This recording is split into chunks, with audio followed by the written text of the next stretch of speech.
bisa menyelesaikan kuliah cuma 5 tahun, ya, itu kan jenius banget. Zaman era tahun 80-an itu rata-rata orang kuliah itu normalnya 6-7 tahun. Ya, saya juga 6 tahun, angkatan 86 saya. Nah, artinya kalau Jokowi bisa menyelesaikan 5 tahun kan berarti jenius. Kan pertanyaan asumsi logis saja lah, nalar-nalar. Tapi kalau dia jenius, kenapa IP-nya 2,5? Drama yang tidak lucu ya, yang saya sebut dagelan Egy Sujana dan Dharma Lubis bertemu Jokowi, entah untuk apa agendanya, entah minta maaf, entah dapat cuan ya, mungkin ditawari cuan dan sebagainya, itu memang nggak mutu dan nggak penting menurut saya. Karena dalam setiap kali kalau kita bisa sebut ini perjuangan mencari kebenaran, itu akan selalu ada pihak-pihak yang ingin mengail di air keruh, mengkhianati atau menyeberang dan sebagainya. Jadi tidak terlalu signifikan lah. Kan Egy Sujana dan Dharma Lubis ya menurut saya bukan aktor utama ya. Bukan aktor utama. Saya rasa RRT jauh lebih penting lah posisinya karena kapasitas keahlian mereka. Dan kalau kemudian yang saya lihat di media sosial itu kan banyak dalih-dalih yang konyol tuh lucu. Misalnya yang saya dengar Ki Sujana bilang kami ini seperti apa Nabi Musa yang ingin memberi nasihat pada Firaun gitu kan. Nah itu contoh narasi dongeng yang konyol. Kalau menurut saya itu Egy Sujana dan Dharma Lubis itu ya kayak tuyul yang pengen ketemu jin iprit saya rasa ya. Mereka hanya ingin mendapat keuntungan atau mendapat sesuatu. Itu nggak mungkin itu bukan transaksional. Pasti itu transaksional gitu. Dan ijazahnya sulit banget, nunjukin ijazah aja kayak nunjukin yang saya pernah beberapa kali bilang kayak nunjukin celana dalam yang sudah sobek-sobek, kayak malu gitu, ragu-ragu dan janji-janji melulu kan. Ini kan sudah ada 5 persidangan loh kasus Jokowi itu. Salah satu persidangan sudah menghukum 2 orang, Gus Nurul sama Bambang Tri itu kan sudah divonis 2 tahun lebih ya. Kesan saya attitude-nya Jokowi dan UGM itu 11-12 gitu. Atau mungkin mereka memang berkonsolidasi, berkonspirasi, berkoordinasi. Kita nggak tahu. Kita lihat aja. Tapi ini menurut saya nggak lama lagi lah. Katakanlah hitungannya 2-3 bulan ke depan, semoga sudah bisa terungkap sebenarnya apa yang faktanya.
kita akan ajukan saksi fakta, catat ini, satu Jokowi sebagai saksi fakta, kemudian Pratikno sebagai juga saksi fakta.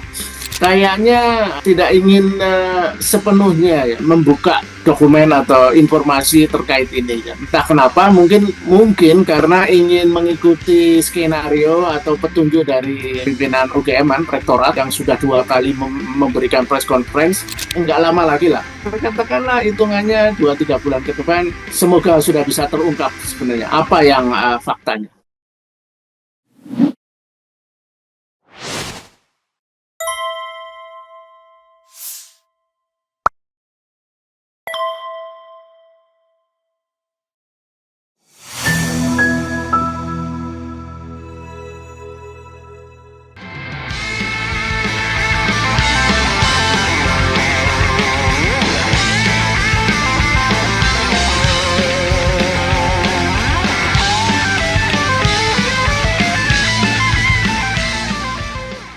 Ya, saya update dulu ya yang terbaru ya. Karena pada sidang Komisi Informasi Pusat hari Selasa kemarin, itu kan ada dua gugatan sebenarnya, sidang gugatan di Komisi Informasi, yaitu gugatan saudara Bonatua Sirait, plus Bon Jovi pada saat yang sama. Cuma yang Bonatua itu yang gugatannya terhadap KPU sudah putusan oleh Majelis Komisioner KIP dimenangkan. Artinya salinan ijazah yang digugat oleh Bonatua itu dan juga kami ya, yang Bonatua sudah dimenangkan. Artinya itu dokumen terbuka dan harus dibuka yang benar gitu.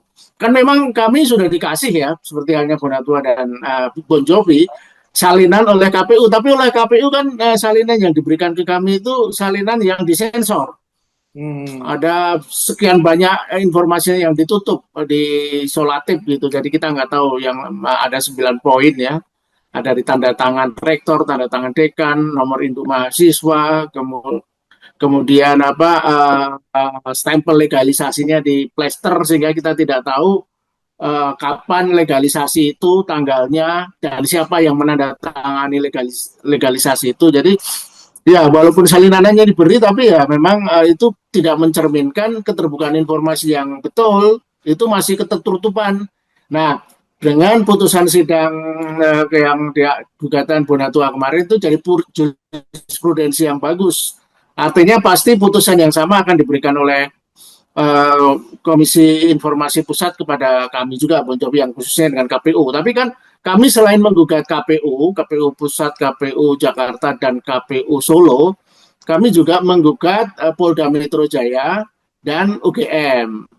Nah, yang KPU Pusat, 3 KPU itu minggu depan, entah Selasa atau Rabu depan, sepertinya juga akan ada putusan ya, sudah putusan Majelis Komisioner akan dibacakan. Nah, tetapi untuk UGM itu sidang akan ditunda 2 minggu lagi.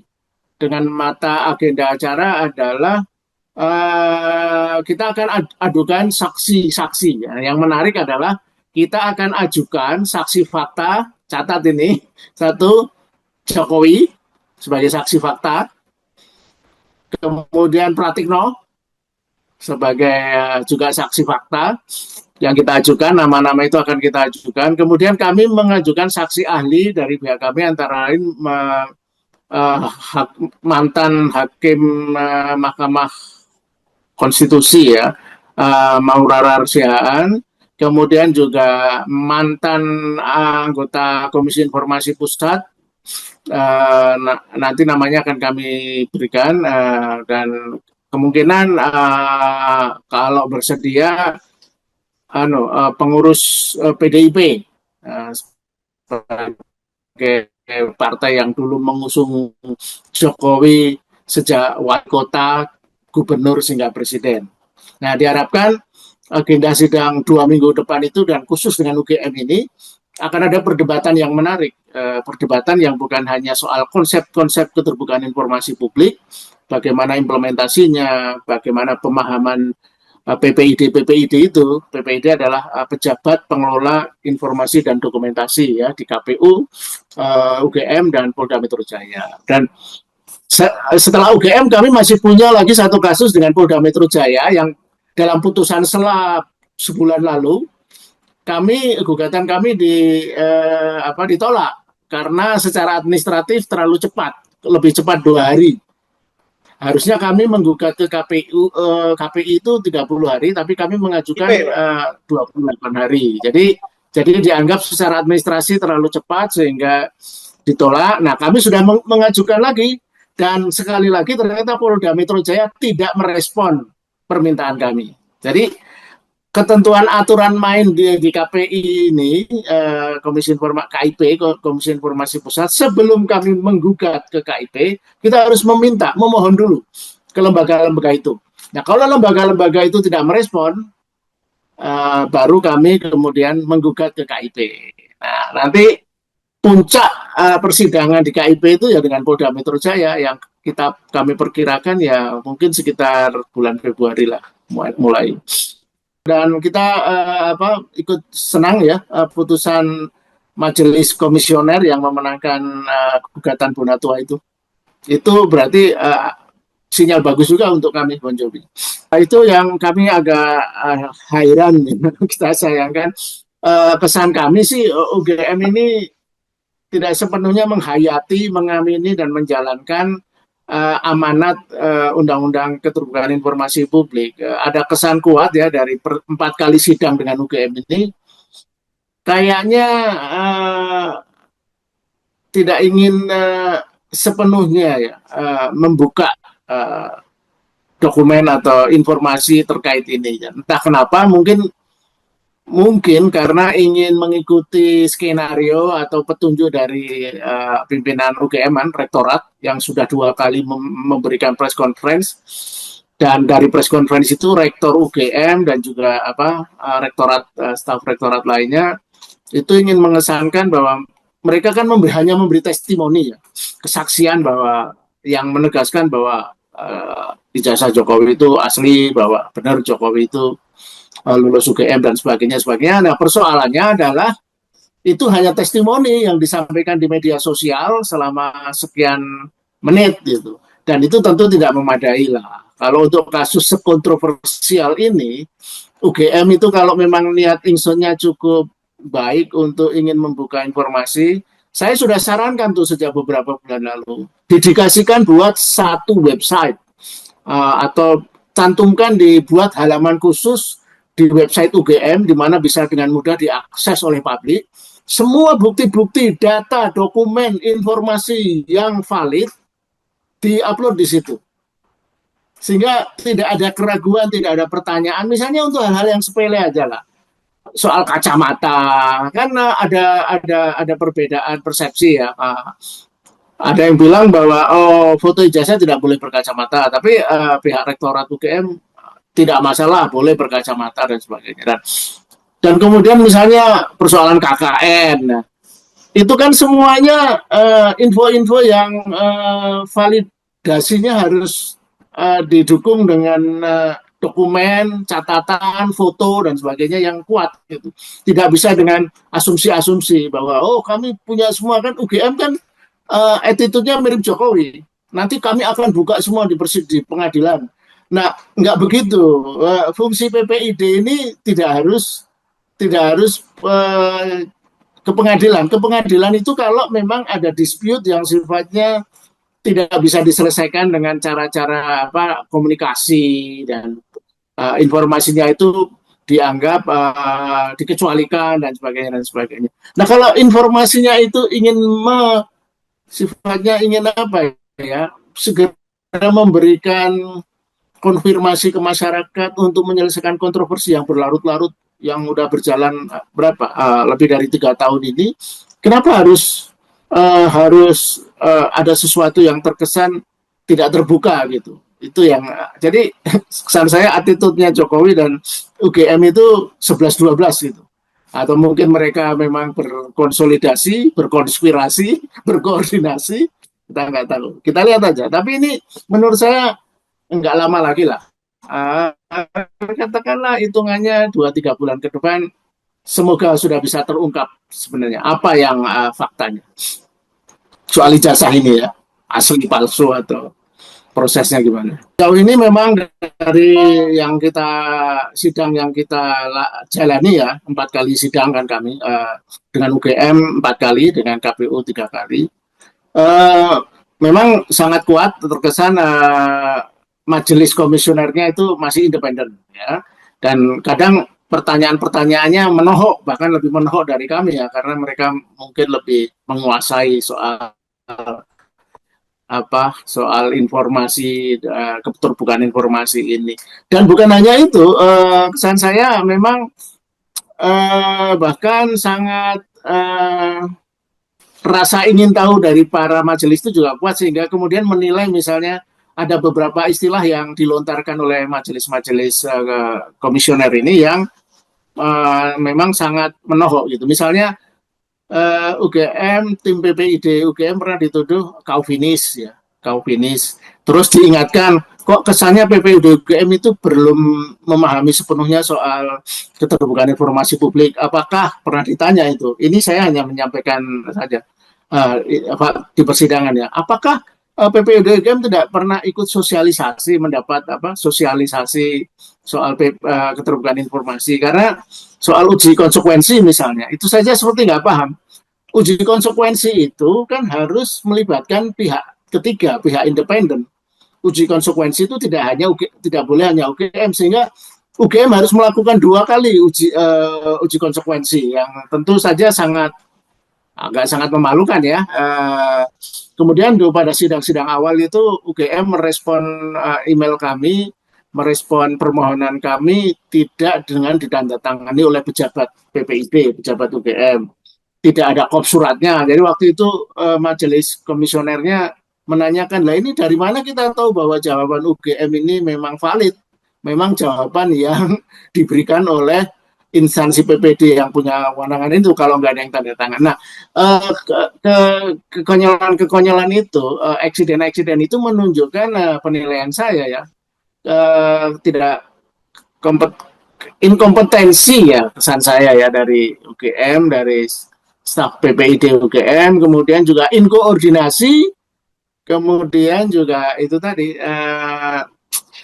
etos etosnya itu bukan ingin keterbukaan gitu. Jadi etosnya ingin berdalih, menghalang-halangi atau menyembunyikan sesuatu gitu kan. Kita bisa lihat kan, kalau kita berbicara dengan teman atau dalam persidangan atau dalam pembicaraan diskusi atau rapat formal, seseorang yang ingin secara terbuka jujur itu kan kelihatan dengan orang yang ingin menyembunyikan sesuatu. Nah, jadi itu kita. Nah, saya ingin mengomentari soal drama opera Sabun atau sinetron Egy Sujana dan Dharma Lubis itu ya. Drama yang tidak lucu ya, yang saya sebut dagelan Egy Sujana dan Dharma Lubis bertemu Jokowi, entah untuk apa agendanya, entah minta maaf, entah dapat cuan ya, mungkin ditawari cuan dan sebagainya, itu memang nggak mutu dan nggak penting menurut saya.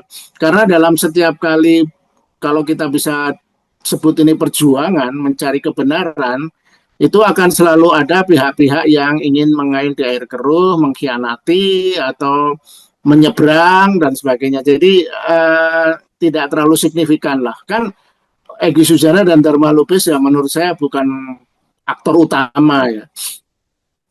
Bukan aktor utama. Saya rasa RRT jauh lebih penting lah posisinya, karena kapasitas keahlian mereka. Dan kalau kemudian yang saya lihat di media sosial itu kan banyak dalih-dalih yang konyol tuh, lucu. Misalnya ya, yang saya dengar Egy Sujana bilang kami ini seperti Nabi Musa yang ingin memberi nasihat pada Firaun gitu kan. Nah, itu contoh narasi dongeng yang konyol. Kalau menurut saya itu Egy Sujana dan Dharma Lubis itu ya kayak tuyul yang pengen ketemu jin iprit, saya rasa ya. Nah, mereka hanya ingin mendapat keuntungan atau mendapat sesuatu. Itu nggak mungkin itu bukan transaksional, pasti itu transaksional gitu. Karena tidak ada penjelasan lain ya kalau tiba-tiba sekian bulan bahkan sekian tahun orang mempersoalkan ijazah termasuk Eki Susana dan Dharma Lubis, tapi mendadak menjelang akhir kok malah menyeberang gitu, bertemu dengan orang yang dianggap telah memalsukan, memanipulasi. Pertanyaannya apakah dua orang ini dulu kesambet setan sehingga kemudian merasa harus mempersoalkan ijazah Jokowi kesambet setan, atau yang sekarang yang kesambet setan yang dulu kita jadi nggak tahu. Jadi menurut saya itu konyol, tidak semestinya menjadi apa ya, wacana di publik, nggak perlu diseriusin lah. Kalau sekedar guyon-guyon, ya itu tadi dua tuyul yang ketemu jin iprit. Keterhubungannya tentu adalah substansi persoalannya ya, soal ijazah Jokowi. Tapi menurut saya tidak berhubungan secara langsung ya, karena metodenya berbeda kan. Kalau yang dilakukan RRT itu kan memang sudah langsung menohok ya, Roy Suryo, Rismon dan Tifa itu kan memang sudah berseteru, dalam arti begini, mereka punya keyakinan, si Roy Suryo bilang 99,9% ijazahnya palsu gitu kan, dan mereka menggunakan uji forensik kan, dengan kemampuan digital forensik itu. Dan kalau kami yang dilakukan Bon Jovi dan juga Bung Bonatua itu kan kita ingin melacak kepastian administratifnya. Jadi kalau Jokowi, karena begini, yang bisa menunjukkan asli atau tidak itu Jokowi, yang pihak lain nggak bisa. Nah, kalau Jokowi mempersulit diri, tidak mau menunjukkan keaslian ijazahnya, ya terpaksa harus kita cari melalui jalan memutar. Makanya yang kita gugat adalah UGM, kemudian KPU, kemudian Polda Metro Jaya. Kita ingin memastikan bahwa ijazah Jokowi yang tidak mau ditunjukkan keasliannya itu aslinya tidak mau diuji oleh tim independen ya. Karena kan kalau Bareskrim kepolisian sudah menyatakan itu asli, tapi kan kepolisian tidak punya ekspertis keahlian, dan polisi tidak pada tempatnya menjadi pihak yang menyatakan itu asli atau palsu.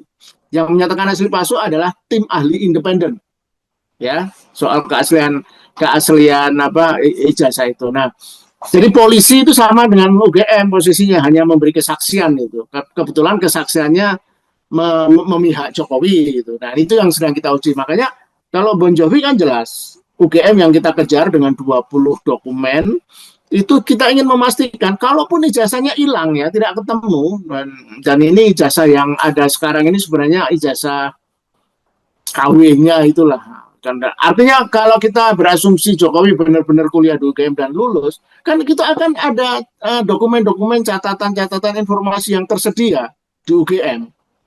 Nah, kalau itu semuanya bisa ditunjukkan oleh UGM dan valid, ya udah case close. Betul Jokowi kuliah dan menyelesaikan dan mendapat ijazah.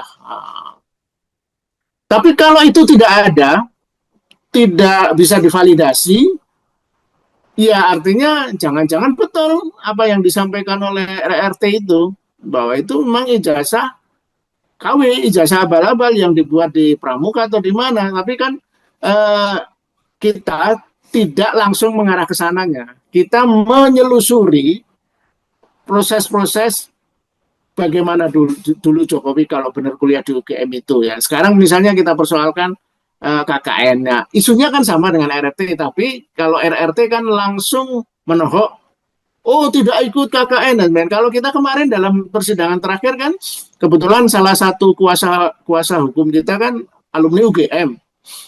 Jadi dia tahu persis lah bagaimana informasi soal IKN. Dan yang itu yang agak disayangkan, UGM sendiri tim PPID UGM tidak mengetahui dengan pasti itu soal KKN, soal kacamata, soal stempel yang berbeda warna. Jadi mereka tidak siap, dan dengan proses sidang yang berjalan sudah 4 kali ini, sudah sejak bulan Oktober ya, ya kita semakin pesimis bahwa UGM betul-betul memang mengetahui dan betul-betul memiliki dokumen. Jawaban pertama kan dokumen yang kami minta 20 dokumen itu UGM menjawabnya ada 3. Dokumen tidak dalam kekuasaan kami, tapi dokumen ada di Polda Metro Jaya untuk proses hukum atau kami tidak punya. Sekali ber-UGM masa kita minta sekitar 7 atau 8 standar operasional prosedur dalam melakukan legalisasi dan sebagainya, SOP semua hampir semuanya dibilang kami tidak punya. Nah, itu agak menyedihkan ya, tapi ya itulah realitasnya seperti itu. Jadi dengan situasi itu kita sih yakin ya jalan yang kita tempuh melalui Komisi Informasi ini jalan yang paling valid untuk mendeteksi, memvalidasi dan menginvestigasi, memfalsifikasi, memverifikasi apakah memang betul Jokowi menyelesaikan studi di UGM dan mendapatkan ijazah. Dan nanti pertanyaan-pertanyaan soal kenapa bisa menyelesaikan kuliah cuma 5 tahun ya, itu kan jenius banget. Zaman era tahun 80-an itu rata-rata orang kuliah itu normalnya 6-7 tahun. Ya, saya juga 6 tahun, angkatan 86 saya. Nah, artinya kalau Jokowi bisa menyelesaikan 5 tahun kan berarti jenius. Kan? Pertanyaan asumsi logis saja lah, nalar-nalar. Tapi kalau dia jenius kenapa IP-nya 2,5? Malah pengakuan Jokowi awal 2, tapi oleh Rektor UGM dianulir menjadi 2,5 sekian. Nah, berbagai inkonsistensi yang bersifat tongue in check itu, yang bersifat asumsi-asumsi, bersifat ingatan dan sebagainya, asumsi, itu harus semuanya bisa divalidasi melalui sidang di KIP. Jadi, kalau ada sidang menyangkut ijazah palsu, dugaan ijazah palsu, itu sidang yang paling pas adalah sidang di KIP, karena itu menyidangkan dokumen. Nah, kalau sekarang ini yang dikejar oleh kubu Jokowi adalah sidang fitnah, yaitu basisnya nggak kuat. Fitnah apa? Wong belum ketahuan ijazahnya asli kok. Dan ijazahnya sulit banget, nunjukin ijazah aja kayak nunjukin, yang saya pernah beberapa kali bilang, kayak nunjukin celana dalam yang sudah sobek-sobek. Kayak malu gitu, ragu-ragu, dan janji-janji melulu kan. Ini kan sudah ada 5 persidangan loh kasus Jokowi itu. Salah satu persidangan sudah menghukum 2 orang, Gus Nurul sama Bambang Tri itu kan sudah divonis 2 tahun lebih ya. Nah, sudah ada korban untuk kasus ini dan korban dianggap pencemaran nama baik fitnah. Masa ini mau diulangi terus? Nah, kalaupun Roy Suryo dan kawan-kawan nanti bisa dikerangkeng juga dengan pengadilan yang tidak adil, pengadilan yang zalim, selalu akan muncul nggak selesai-selesai ini. Kami kan, saya sendiri kan tergelitik baru bulan April lalu dengan Bon Jovi, dengan kawan-kawan Bon Jovi ini. Dan nanti kalaupun sidang kami selesai, akan ada sidang-sidang lainnya yang kita akan lakukan, misalnya juga akan menggugat ijazah Gibran misalnya. Karena gini ya, nggak bisa lah negara ini dimain-mainkan dengan cara-cara yang permainan politik yang tidak bermutu itu. Ini negara menjadi kayak permainan oknum-oknum gitu. Itu aja yang ingin kami kejar ya. Jadi bukan semata-mata soal asli palsu ijazah Jokowi, tapi bagaimana negara ini memanage, dikelola dengan benar oleh pemerintah gitu. Karena ini ada polisi yang kesannya membackup Jokowi, UGM yang terkesan juga ingin nutup-nutupin, KPU yang juga lebih kurang seperti itu nggak bisa dibiarkan. Jadi ini nggak boleh diulang. Jadi nanti di pemilu depan tidak boleh ada lagi, dan KPU harus bekerja benar dalam memverifikasi ijazah supaya tidak terjadi dugaan ada pemalsuan ijazah itu terjadi lagi. Jadi negara Indonesia ini menjadi pemerintahannya atau badan-badan yang mengelola negara ini itu benar-benar bekerja serius dan tidak bisa dipermainkan oleh oknum-oknum. Dan yang satu lagi yang paling penting adalah pesan kami ya melalui KIP ini, gugatan KIP, kita ingin menunjukkan negara ini negara yang demokratis masih, atau sedang kita perjuangkan untuk tetap demokrasi, Ya, menganut asas keterbukaan, bukan ketertutupan, bukan kerahasiaan, dan bukan otokrasi, oligarki. Dan Jokowi tiba-tiba menjadi sosok yang begitu dari ibaratnya dari orang pinggiran pinggiran bantaran sungai jadi presiden sudah dimuliakan oleh rakyat Indonesia kok sekarang seenak-enaknya mempermainkan bangsa dan negara ini.